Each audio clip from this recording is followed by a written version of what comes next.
They say the best revenge is living well. That sounds nice, but in my experience, the real best revenge is sitting across the table from people who think they've trapped you and letting them discover, very slowly, that they walked into your room, not the other way around. My name is Frank Kalulton. I own Colton Marsh Industries, a manufacturing and logistics company spread across 14 states with just under 4,000 employees and enough annual revenue to make most people sit up straighter when they hear it.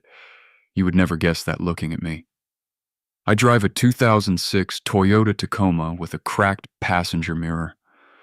I wear a Casio watch because it tells time and doesn't ask for attention. I live in Beckley, West Virginia, in a house that makes people assume I'm comfortable, not powerful. That has always suited me just fine. But my daughter Lacey, on the other hand, did not inherit my love of invisibility. She's sharp, beautiful, warm, and unfortunately blessed with a weakness for charismatic men. 3 Thanksgivings ago, she brought one home. Clayton Hale. The first time I shook his hand, I had the immediate feeling that this was a man the world had rarely denied anything. Not because he was cruel, not because he was incompetent, because he had the kind of confidence that gets polished by success early and often. Still, I liked him more than I expected to. And because I'm the sort of father people politely call protective and less politely call insane, I had him vetted. Quietly. His record was clean. His instincts were strong. His numbers were better than most executives twice his age. So when Lacey told me she was serious about him, but I did something I had never done in 22 years of business. I put him in charge of my company, not openly. As far as Clayton knew, he had been recruited by an executive search firm, interviewed by a board, and selected on merit, which, to be fair, he mostly was. I just made sure the door opened. Lacey knew. She called it strategic family planning and a soap opera in equal measure. For 14 months, Clayton ran Colton Marsh Industries as CEO, and he ran it well. Better than I expected, honestly. He made smart calls, tightened weak operations, and proved he belonged in the chair, which made what happened next all the more interesting. One Thursday evening in March, Clayton called me. Warm voice, polite tone. Just enough ease to suggest he believed this was a normal invitation. And he said his parents were in town and wanted to meet me properly over dinner. Something in my gut shifted. Not alarm exactly. More like recognition. The kind that arrives before memory does. I almost declined. But I've spent too many years building things to run from instincts. When my gut speaks, I move closer, not farther. So I told him yes. The restaurant was called Aldridge's. Expensive enough that nobody talks too loudly, and every surface suggests discretion costs extra. I wore my cleanest flannel on purpose. Clayton met me at the door in a tailored jacket that probably cost more than my first car. He looked at my shirt and, to his credit, didn't blink. Inside, his parents were already waiting. Stuart and Norma Hale. Now, I've learned this over a long career. Guilty people are often too welcoming, too warm, too eager. But the smile reaches the mouth before it reaches the eyes. Stuart stood and shook my hand with both of his. Norma touched my arm and commented on how comfortable I looked, which is a very polished way of saying she had already filed me under Harmless. Good. We made small talk.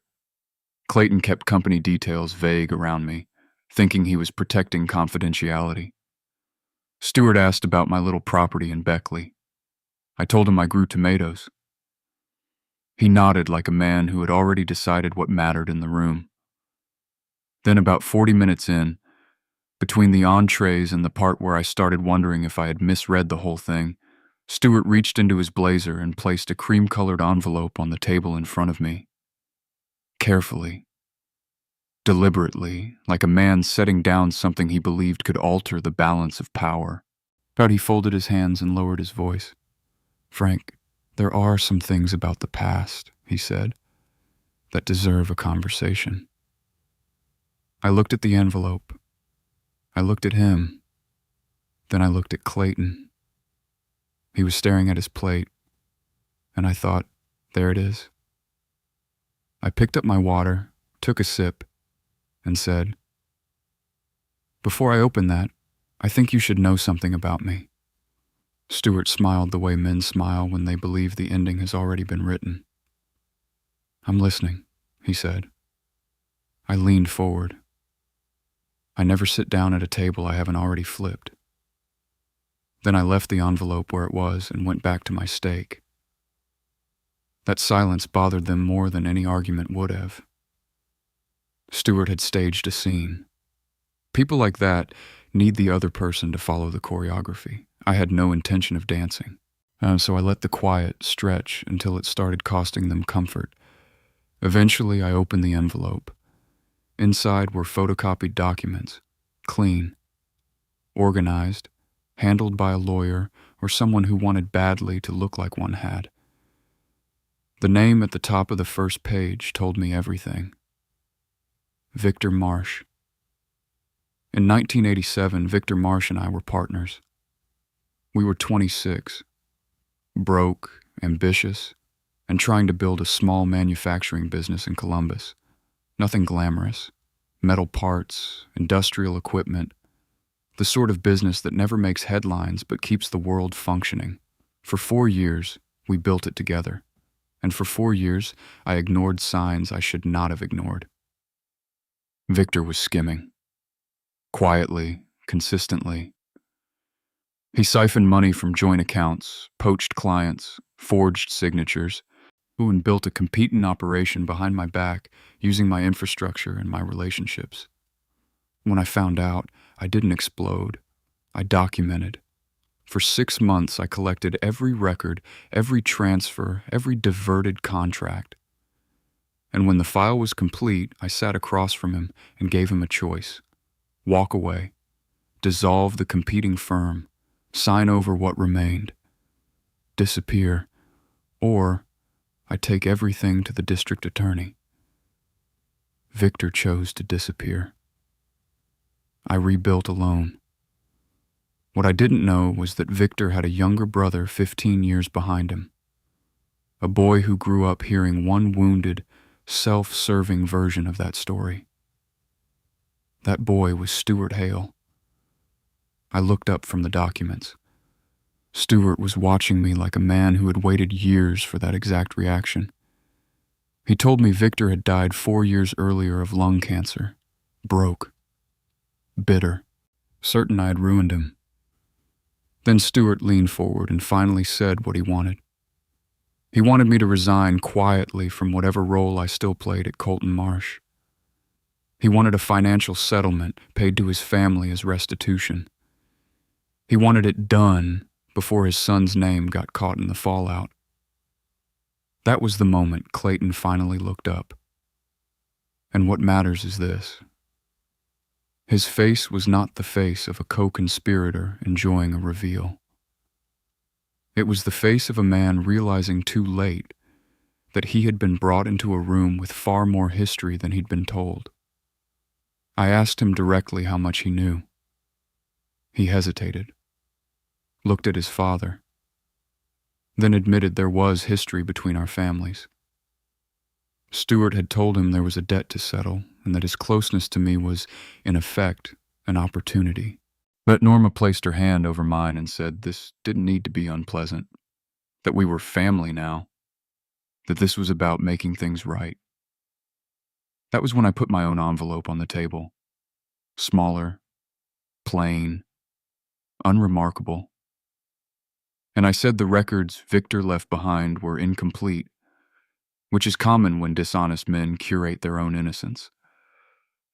My file contained the original bank records from 1989 to 1991, wire transfers to a shell company in Victor's wife's maiden name, correspondence showing his plan to replicate our client list, and an affidavit from his old accountant, still alive, still healthy, and still very willing to testify.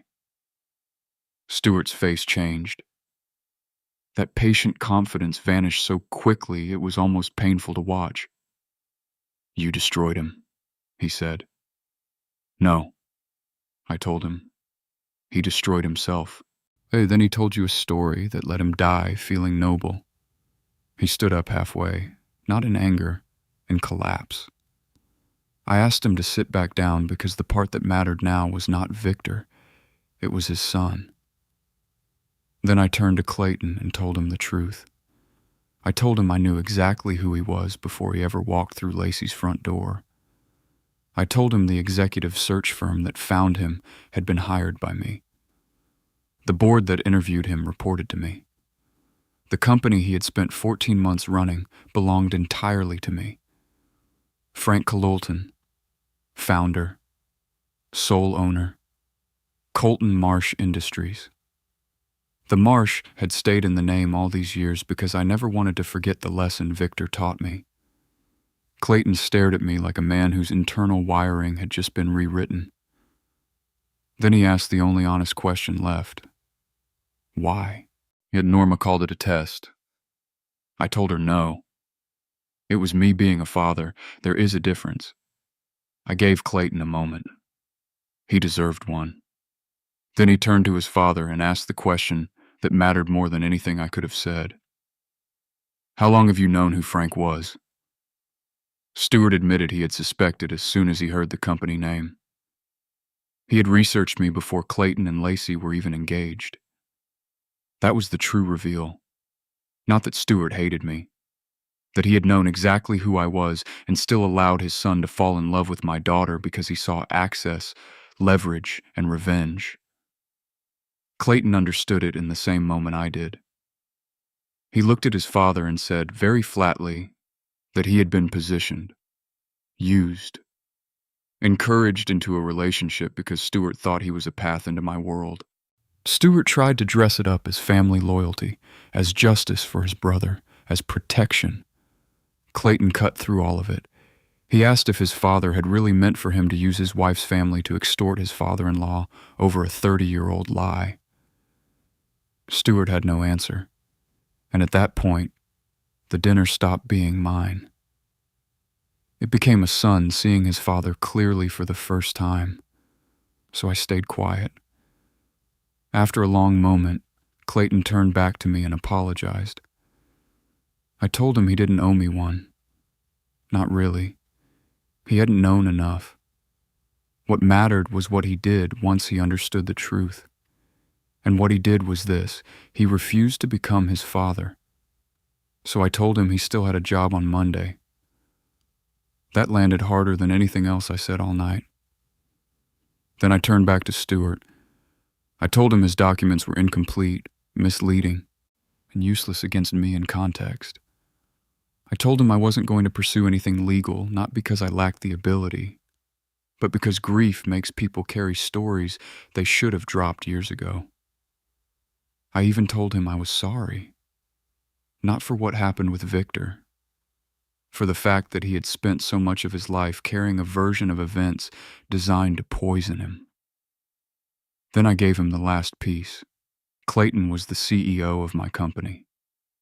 Lacey, as of her 25th birthday 3 months earlier, was already a majority shareholder in that same company.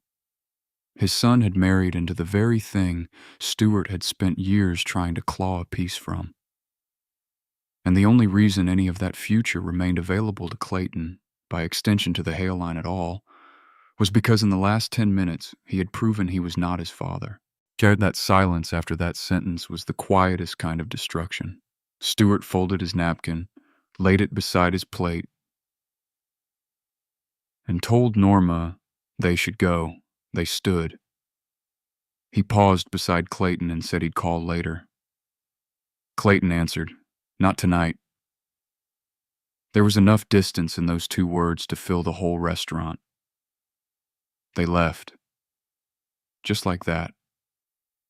No yelling, no slammed doors, no theatrics. Just 2 people walking out of a room carrying less certainty than they had brought in. Then it was only Clayton and me. The waiter appeared again, bless him, and asked if we wanted dessert. I said yes. 2 chocolate things. Coffee, too. Clayton sat there for a while, then looked at me and asked the question I respected most that night. Not whether I trusted him as Lacey's husband, whether I trusted him as a CEO. That deserved a real answer. Yeah, so I told him the truth. 6 months earlier, he had restructured our Midwest distribution chain and saved us $4.3 million annually. He had spotted the problem, built the solution, and presented it before I even knew the issue existed. So yes, I trusted him. He nodded, and I could see him trying to rebuild himself around the new shape of the evening. I told him Monday morning we would have a proper conversation. Not father-in-law and son-in-law, not owner and CEO, just 2 men with no more gaps. He asked if I was finally going to retire the flannel. I told him the flannel was non-negotiable. That got the first real laugh out of him all night. We ate dessert. The chocolate was excellent. I tipped the waiter well because, frankly, the man had survived a battlefield. Then I drove home in my old Tacoma with the cracked mirror and thought about unfinished things. About Victor and what greed does to a man. About Stuart, somewhere across the city, trying to rebuild a story that had just collapsed under its own missing pieces. About Clayton driving home to my daughter, trying to explain an evening that had changed his understanding of his family, his marriage, and his career in one sitting. By the time I pulled into my driveway, the kitchen light was still on because Lacey had been by earlier and never remembers to switch it off. My phone buzzed, a text from Clayton. I told Lacey everything. She says you're impossible and she loves you. Also, she says the flannel is embarrassing and I agree with her. I smiled and wrote back. Tell her the flannel built her inheritance.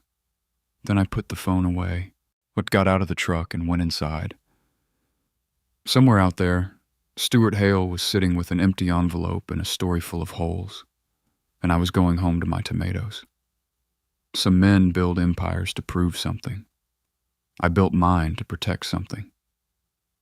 There's a difference, and that night, finally, everyone at the table understood it.